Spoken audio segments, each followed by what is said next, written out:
Tapi kalau disinggung tentang masalah manajemen, tentang marketing, tentang apa, semangat dia. Karena dia punya ta'alluqul qalbi bidunya, ketergantungan hati dengan dunia.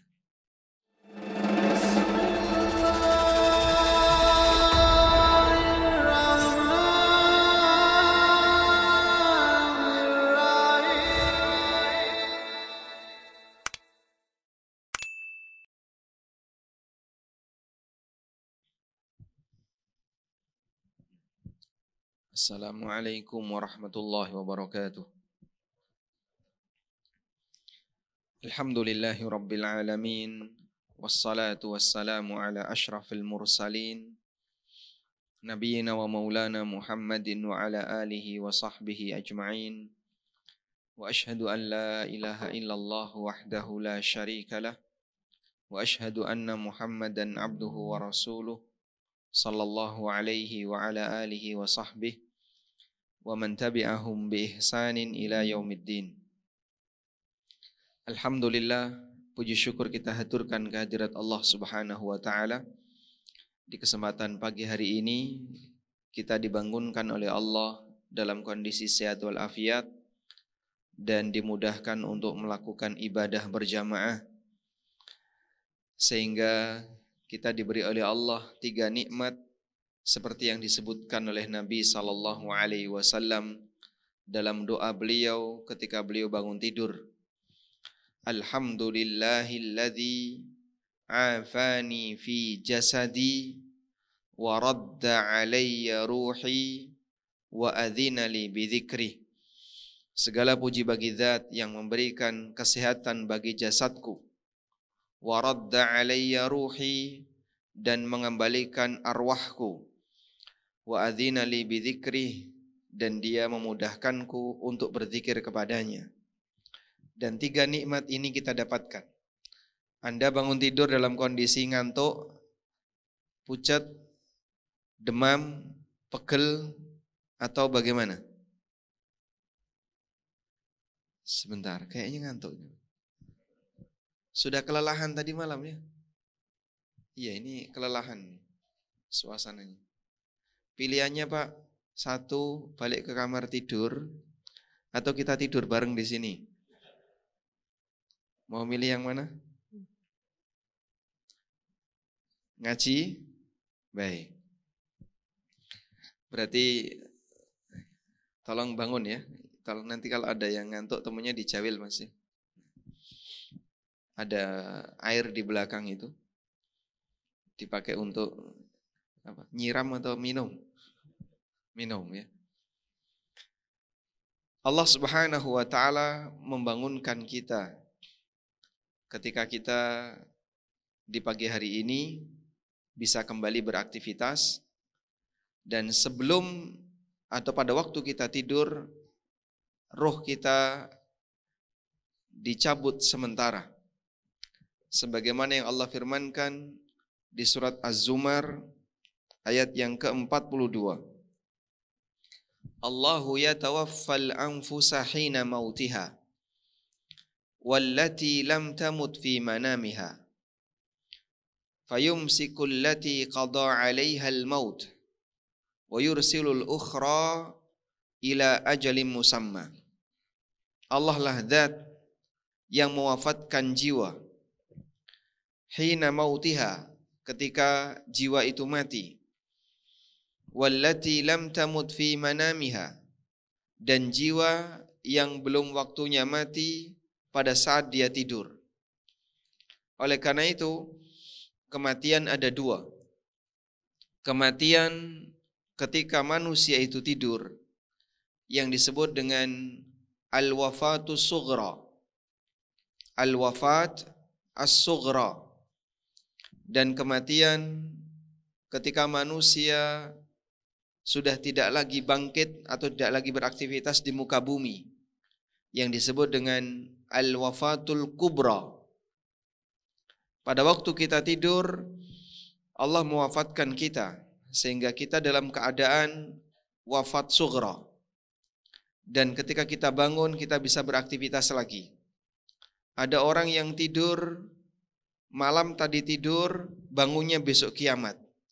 sehingga dia mengalami al-wafatul kubra. Fayumsikul lati qada 'alaiha al-maut.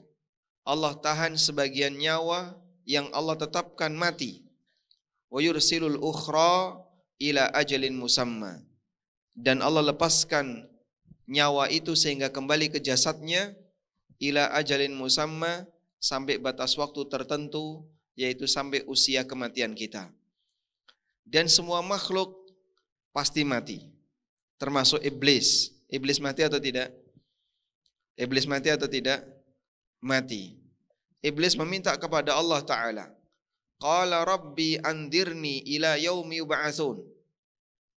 Ya Allah, berikanlah aku waktu tunda untuk tidak mati, ila yaumi yub'atsun. Permintaan iblis itu tidak mati sampai hari kebangkitan. Ila yaum yub'atsun. Berikanlah aku waktu tunda untuk tidak mati sampai hari kebangkitan. Kalau iblis tidak mati sampai hari kebangkitan, berarti dia tidak pernah mati. Permintaan ini dikabulkan atau tidak? Permintaan ini dikabulkan atau tidak? Dikabulkan atau tidak? Tidak dikabulkan. Allah Subhanahu wa taala berfirman, qala innaka minal mundarin. Allah berfirman, engkau diberi waktu tunda ila yaumil waqtil ma'lum, sampai batas waktu tertentu. Sehingga iblis itu minta sampai hari kebangkitan, tapi diberi oleh Allah sampai batas waktu tertentu. Sehingga dia tetap akan mati sebelum kiamat terjadi. Andaikan permintaan iblis itu dikabulkan, maka kiamat terjadi, dia nggak mati. Karena setelah kiamat ada apa? Yaum yub'atsun, hari kebangkitan. Permintaan iblis itu sampai hari kebangkitan, berarti kan nggak mati-mati, Pak. Karena setelah dibangkitkan semua kan hidup semua lagi. Namun Allah Subhanahu wa taala mengabulkan permohonan iblis hanya sampai pada batas waktu tertentu, sehingga dia nanti mengalami kematian, lalu setelah itu dihidupkan kembali oleh Allah Subhanahu wa taala bersama makhluk yang lain. Baik. Dan ada satu hal yang menarik berkaitan dengan kematian sughra yang Allah Subhanahu wa taala sebutkan dalam Al-Quran. Anda bisa buka di surat Al-An'am ayat 60. Di surat Al-An'am ayat 60, Allah Subhanahu wa taala berfirman, wa huwal ladzi yatawaffakum bil-lail. Wa huwal ladzi yatawaffakum bil-lail wa ya'lamu ma jarahtum bin-nahar. Thumma yab'atsukum fihi liyuqda ajalum musamma. Thumma ilaihi marji'ukum fayunabbi'ukum bima kuntum ta'malun. Wa huwal ladzi yatawaffakum bil-lail. Dialah zat yang mewafatkan kalian di waktu malam. Allah mewafatkan kita di waktu malam yang disebut dengan apa tadi? Al-wafat as-sughra. Wa ya'lamu ma jarahtum bin nahar. Dan dia mengetahui apa yang akan kalian lakukan di siang hari.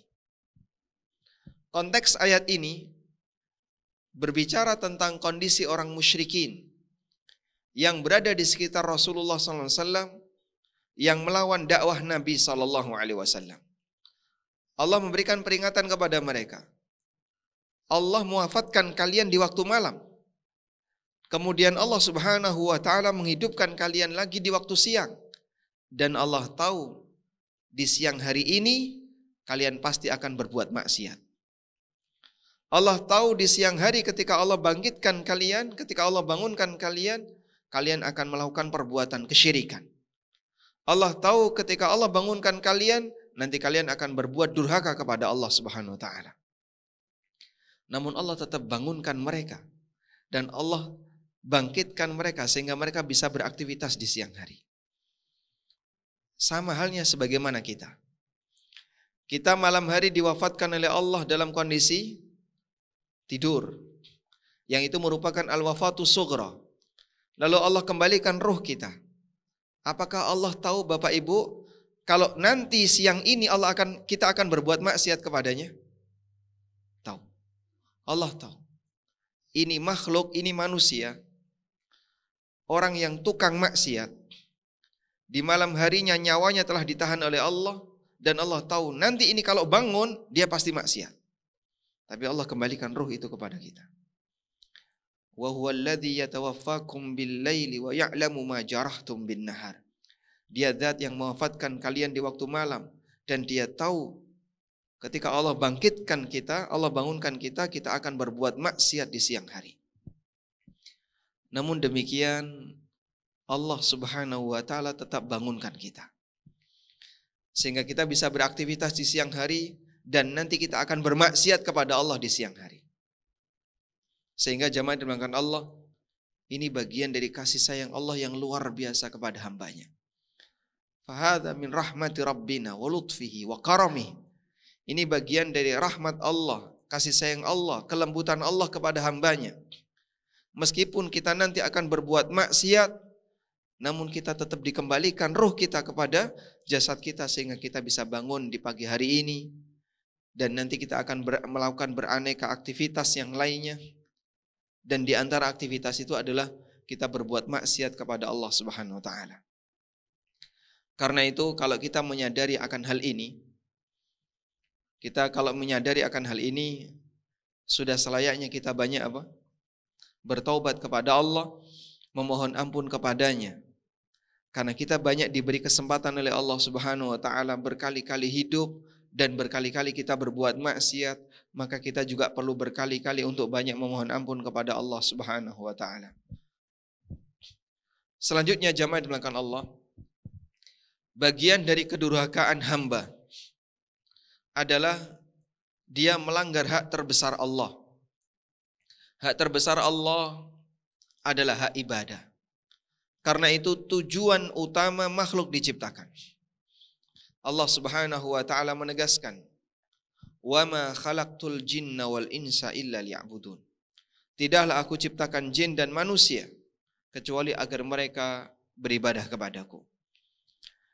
Dan inti dari ibadah, sebagaimana keterangan yang disampaikan oleh Ali bin Abi Thalib, illa an amartuhu au anhahum.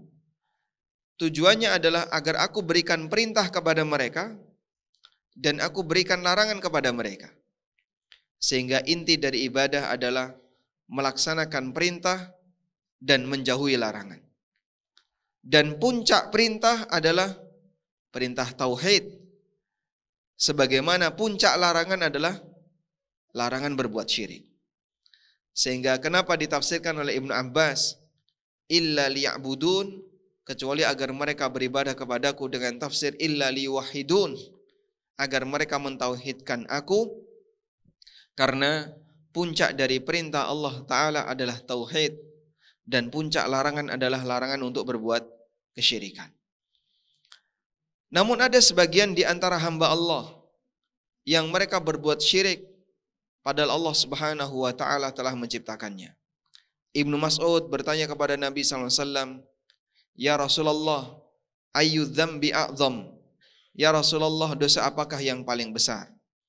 Kemudian Nabi SAW mengatakan, "Anta ja'ala lillahi niddan wa huwa khalaqaka." Engkau menjadikan sekutu untuk Allah, padahal Allah telah menciptakanmu. Dan bentuk perbuatan syirik yang dilakukan oleh hamba itu bertingkat. Salah satunya adalah ta'alluqul qalbi, ketergantungan hati tidak kepada Allah tapi kepada selain Allah. Allah Subhanahu wa taala sebutkan,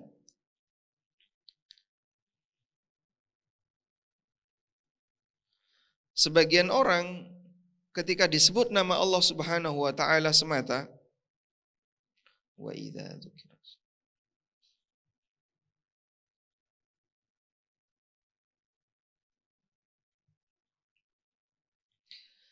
sebagian orang ketika disebutkan nama Allah Subhanahu wa taala semata, hatinya itu enggak nyaman. Allah Subhanahu wa taala berfirman, "Wa idza dzukirallahu wahdahu ishma'azzat qulubul ladzina la yu'minuna bil akhirah. Wa idza dzukiral ladzina min dunihi idza hum yastabshirun." Apabila disebutkan nama Allah semata, orang-orang yang tidak beriman kepada akhirat, hatinya nggak nyaman. Hatinya nggak nyaman. Tapi ketika disebutkan selain Allah, mereka bergembira. Sebagian orang punya karakter seperti ini. Kalau disebutkan nama kuburan tertentu, orang itu semangat. Saya kemarin berdoa di kuburan ini, terus sukses, berhasil. Dia itu semangat, bahagia. Oh iya betul, memang di situ itu tempatnya untuk ini, untuk ini. Saya kemarin waktu sajen di sini, kemudian minta ini, terus dikabulkan. Dia semangat, oh iya betul. Jadi dia merasa gembira, merasa bahagia ketika disebutkan nama selain Allah. Sebaliknya, ketika disebutkan nama Allah semata, ada ajakan untuk bertauhid kepada Allah, ajakan untuk meninggalkan kesyirikan. Oh, itu aliran radikal. Itu adalah orang-orang gerakan-gerakan yang ekstrim, radikal dan seterusnya.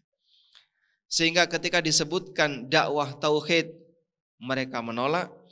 Tapi giliran disebutkan nama kuburan tertentu, mereka bergembira. Realitas seperti ini ada di sekitar kita. Dan Allah Ta'ala singgung hal ini di surat Az-Zumar ayat 45.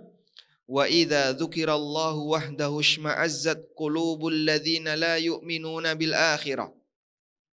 Ketika disebutkan nama Allah semata, orang-orang yang hatinya tidak beriman kepada akhirat, dia merasa enggak nyaman.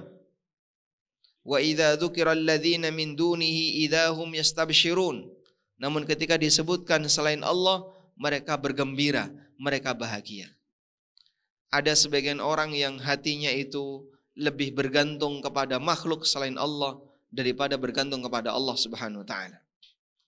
Ada orang ketika dia punya masalah, diajari untuk berdoa, berzikir, sabar, takwa, dia tidak mau untuk menerima. Nasihat-nasihat kayak gini udah biasa saya dengerin. Tapi giliran diarahkan ke dukun tertentu, semangat bagi dia untuk mengejarnya. Kamu kalau punya barang hilang kayak gini, coba kamu datang ke sini. Itu maharnya murah. Cukup 500.000 sama 1 ekor kambing. Nanti penyakitmu akan dipindahkan ke kambing. Sehingga ada orang yang ketika dikasih saran seperti itu, semangat untuk melakukannya. Tapi giliran dikasih saran ketika dia punya penyakit, sabar ya, sabar. Ini menggugurkan dosa. Berdoa kepada Allah. Kemudian tanamkan tawakal, tambah ibadah. Tidak suka dia dengan nasihat kayak gitu. Nasihat normatif kayak gini. Semua orang juga bisa. Semua orang juga bisa ngasih nasihat kayak gini. Sudah terlalu sering saya mendengarkan kayak gini. Dan penyakitku juga nggak hilang-hilang. Tetap aja sakit. Begitu dia diarahkan, kalau begitu kamu coba datang ke kiai ini, maharnya murah, cukup bayar ini. Semangat dia melakukannya. Ada sebagian orang yang dia punya ketergantungan yang besar kepada selain Allah. Dan termasuk bisa jadi jamaah. Kalau dalam sebagian perbuatan orang musyrik, ketergantungannya adalah dia ingin meminta sesuatu kepada selain Allah. Ada juga ketergantungan batin yang dimiliki oleh ahlu dunia. Ketergantungan hati ahlu dunia, mereka itu lebih senang mendengarkan masukan yang berisi tentang motivasi, kemudian membangun manajemen yang bagus, saran pemasaran, saran marketing yang baik dan seterusnya. Tapi kalau dia dikasih saran tentang masalah tawakal kepada Allah, dikasih saran untuk misalnya masalah takdir, dikasih saran tentang masalah iman kepada semuanya ini tidak ada yang keluar dari kehendak Allah. Bagi dia ini nasihat yang terlalu normatif. Tidak ada nilai penting untuk didengerin. Tapi kalau ada seorang motivator ngasih sesuatu, kemudian ngasih saran dia, masukan tentang masalah manajemen tentang ini, dia tuh sangat semangat. Ada model orang seperti itu. Sehingga kadang kami jumpai ya, para pengusaha-pengusaha yang hatinya itu belum tersentuh. Hatinya belum tersentuh dengan penanaman akidah dan penanaman iman kepada takdir. Dia kalau diajak bicara tentang masalah takdir, dalam masalah berusaha ada takdir, dia itu gak nyaman. Tapi kalau disinggung tentang masalah manajemen, tentang marketing, tentang apa, semangat dia. Karena dia punya ta'alluqul qalbi bidunya, ketergantungan hati dengan dunia. Ketergantungan hati yang sangat besar terhadap dunia itulah sampai ketika dia diajak bicara menyinggung tentang masalah aturan Allah dalam masalah bermuamalah, dia keberatan. Tapi kalau kemudian diajak untuk berbicara tentang masalah ilmu ekonomi, ilmu manajemen, ilmu tentang marketing, dia semangat untuk mendengarkan.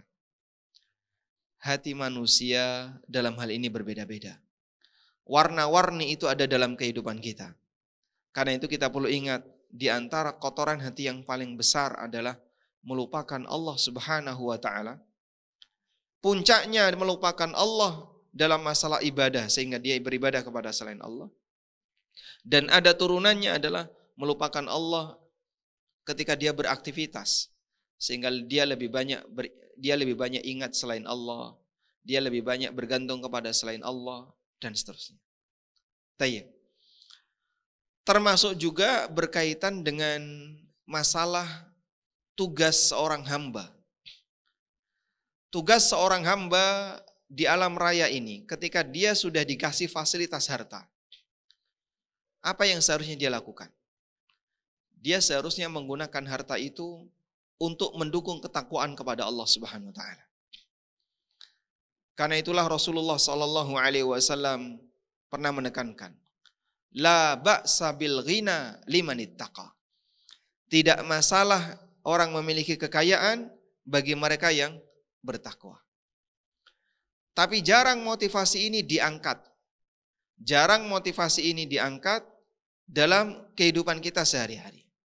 Bapak Ibu bisa lihat ya, kalau Anda masuk ke bank, lembaga keuangan, itu kan ada banyak sekali ya. Foto misalnya menggambarkan masa depan. Nanti kuliah di luar negeri, anaknya bisa jalan-jalan di luar negeri. Menggambarkan masa depan, tabungan kamu nanti bisa mengantarkan ke sini. Rata-rata motivasinya apa, Pak? Motivasinya apa? Dunia.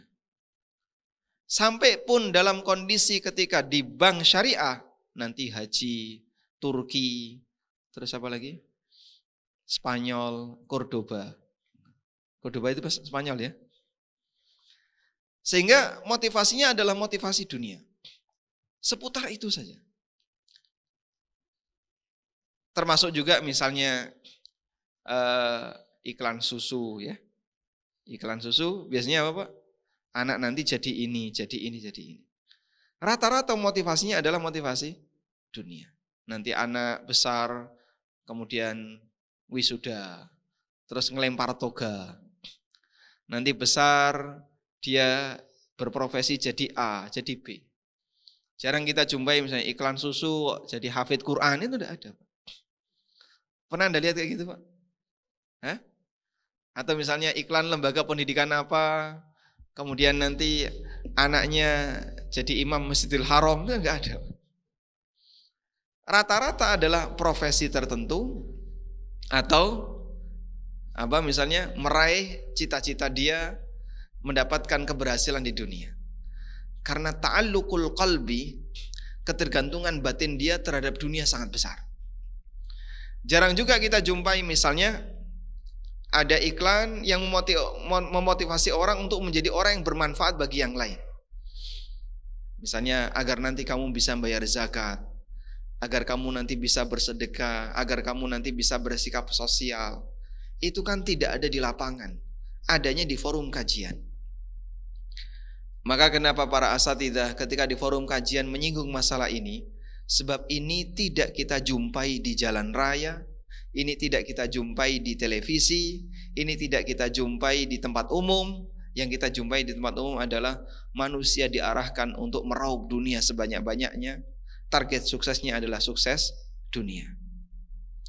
Karena itu kaum muslimin yang kami hormati, dalam posisi ini ketika orang sadar tujuan, bahwa dia ketika diberi fasilitas oleh Allah, seharusnya tujuannya adalah dalam rangka untuk mendukung takwa dia kepada Allah. Tapi manusia diarahkan tujuannya adalah dapat dunia untuk bisa mendapatkan dunia yang semakin besar.